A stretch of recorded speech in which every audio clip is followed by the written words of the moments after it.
নমস্কার বন্ধুরা, আমি আবার আমার চ্যানেলে নতুন রান্নার ভিডিও নিয়ে চলে এসেছি। আজকে আমি তোমাদের সঙ্গে একটু অন্য ধরনের একটা চিকেনের রেসিপি শেয়ার করতে চলেছি। তো চলো বন্ধুরা, দেখানো শুরু করি আমি আজকের চিকেনটা কিভাবে বানিয়েছি।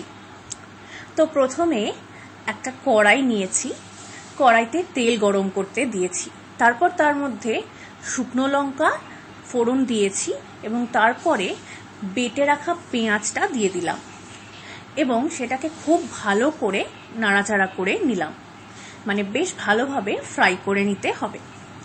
তো এভাবে বেশ খানিকক্ষণ পেঁয়াজটাকে নাড়াচাড়া করে নেওয়ার পরে, ফ্রাই করে নেওয়ার পরে দিয়ে দিলাম একটুখানি চিনি এবং তারপরে একটু নাড়াচাড়া করে দিয়ে দিলাম আবার পরিমাণ মতো নুন।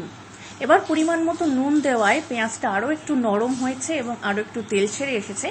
তো নুন দিয়ে ভালোভাবে নাড়াচাড়া করলাম, তারপর দিয়ে দিলাম পরিমাণ মতো গুঁড়ো হলুদ। এবার গুঁড়ো হলুদ দেওয়ার পরে আরও ভালোভাবে পেঁয়াজটাকে ফ্রাই করে কষিয়ে নেওয়ার পালা। এবার আমি দিয়ে দিলাম টমেটো বাটা। পেঁয়াজ ভালোভাবে কষে যাওয়ার পর টমেটো পেস্ট বা টমেটো বাটাটা দিয়ে খুব ভালোভাবে খুন্তির সাহায্যে আবার নাড়াচাড়া করে নিচ্ছি এবং তারপরে দিয়ে দিলাম পেস্ট করে রাখা ধনেপাতা বা ধনেপাতা বাটা।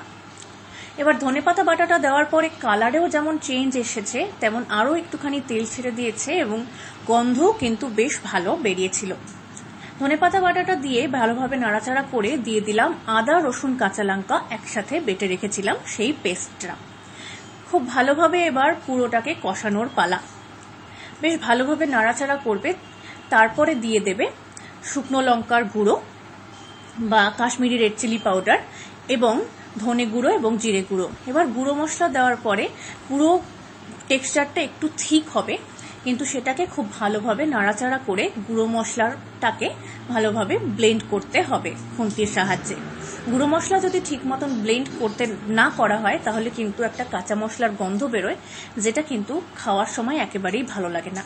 তো মশলা একেবারে বেশ ভালো রকম কষে গেছে, তেল ছেড়ে দিয়েছে পর দিয়ে দেব নুন হলুদ দিয়ে, মানে সামান্য নুন এবং হলুদ দিয়ে আগে থেকে ম্যারিনেট করে রাখা চিকেন। চিকেনের ক্ষেত্রে কিন্তু খুব বেশি নুন হলুদ দেবে না, যেহেতু কষানোর সময় নুন এবং হলুদটা দেওয়া হবে, তাহলে কিন্তু হলুদ এবং নুনের পরিমাণ বেশি হয়ে রান্নাটা নষ্ট হয়ে যেতে পারে। তো মাংসটাকে দিয়ে খুন্তির সাহায্যে খুব ভালোভাবে এবার নাড়াচাড়া করে কষানোর পালা। তো দেখো গরমকাল আসছে, তাই এবার একটুখানি হালকা খাবারের দিকেই আমাদের সবার মন ঝুঁকবে, কিন্তু যতদিন না ওয়েদারটা পুরোপুরি সামারের মতো হচ্ছে ততদিন তো একটু ভালো ভালো রান্না করে খাওয়াই যায়। তো দেখো কথা বলতে বলতে আরও ভালোভাবে চিকেনটাকে কষানোর পরে আমি দিয়ে দিলাম মশলার পাত্র ধোয়া জলটা। প্রথমে ওই জলটা দিলাম, তারপর আবার ভালো করে ওপর নিচ করে পুরো চিকেনের টুকরোগুলোকে দিয়ে নাড়াচাড়া করে নিচ্ছি। জল কিন্তু আরও লাগবে, তবে প্রাথমিক অবস্থায় মশলার গা ধোয়া জলটা দিয়ে ভালোভাবে নাড়াচাড়া করতে হবে। তো এইভাবে ক্রমাগত নাড়াচাড়া করে যেতে হবে এবং তারপরে আরও বেশ খানিকটা জল আমি অ্যাড করেছিলাম এবং সেটা ফুটে উঠতে ওপর থেকে গরম মশলা গুঁড়ো অল্প করে ছড়িয়ে দিয়েছিলাম এবং তারপরে আবার ভালো করে খুন্তির সাহায্যে আমি নাড়াচাড়া করে নিচ্ছি এবং জল দেখছো আরও বেশ খানিকটা ফুটে উঠেছে। এইভাবেই খুন্তির সাহায্যে ক্রমাগত ভালোভাবে কষাতে হবে, মানে ভালোভাবে মতন ফুটে উঠেছে, গরম মশলাগুলো দেওয়া হয়ে গেছে মানেই নামিয়ে ফেলবো এমনটা কিন্তু নয়। তারপর দেখতে পেলে আমি আরও বেশ খানিকটা জল দিলাম, কারণ ভাত দিয়েই খাও বা রুটি দিয়েই খাও, ঝোলটা কিন্তু দরকার হয়। এবার দেখতে পাচ্ছ কড়াই ভর্তি ঝোল একদম টকবক করে ফুটছে এবং আমি ক্রমাগত খুন্তি দিয়ে নেড়ে চলেছি।